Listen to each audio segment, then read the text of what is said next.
পরম করুণাময় আল্লাহর নামে শুরু করছি।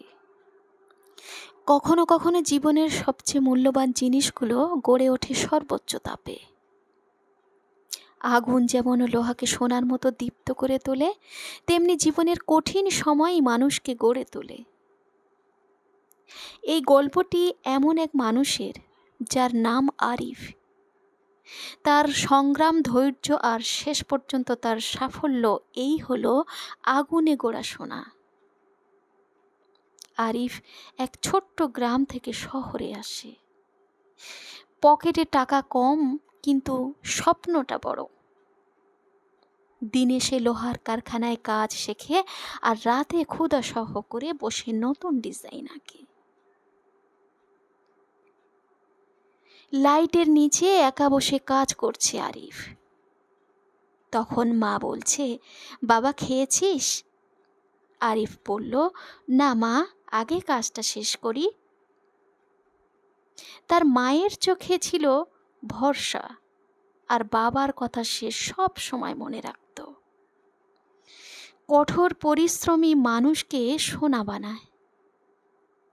একদিন বড় অর্ডার এলো, সবাই চাপে, সময় কম আর আগুনের তাপ অসহ্য, হাত জ্বলে যাচ্ছে।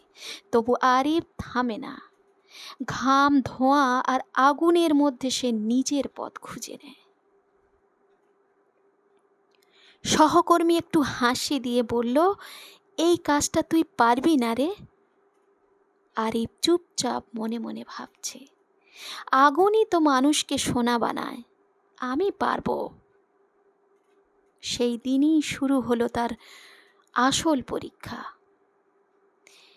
মাসের পর মাস কেটে গেল, ভুল হলো, ক্ষতি হলো, আত্মবিশ্বাস হারিয়ে গেল। কিন্তু আরিফ থামল না। সময় পেলে বই পড়ত, নতুন কৌশল শিখত। দিনে হাতের কাজ আর রাতে মননের কাজ, এই দুইয়ের মিলেই গড়ে উঠেছিল নতুন এক মানুষ। একদিন স্থানীয় এক ক্রেতা কাজ দেখে অবাক হয়ে গেল। ক্রেতা বললেন, এই কাজটা একদম আলাদা, তুমি এটা কিভাবে করেছো?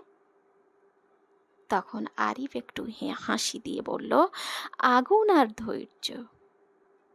সেই ছোট্ট অর্ডারই হয়ে গেল তার জীবনের মোড় ঘোরানোর মুহূর্ত। সেখান থেকেই শুরু হলো সাফল্যের যাত্রা। সময় বদলে গেল, ছোট কাজ বড় হলো, নাম ছড়ালো চারিদিকে। কিন্তু সবচেয়ে বড় জয় ছিল তার মানসিকতা। সে বুঝল, ব্যর্থতা মানে শেষ নয়, বরং নতুন করে গড়ে ওঠার সুযোগ। আজ সে প্রমাণ করেছে, আগুন তাকে পোড়ায়নি, বরং গড়েছে। তুমি যদি আজ থেকে একটি মাত্রে বদলানো একটা নতুন কৌশল শেখো, একটা ছোট্ট অভ্যাস পাল্টাও, তাহলে তুমিও একদিন আগুনে গড়ে সোনা হয়ে উঠবে।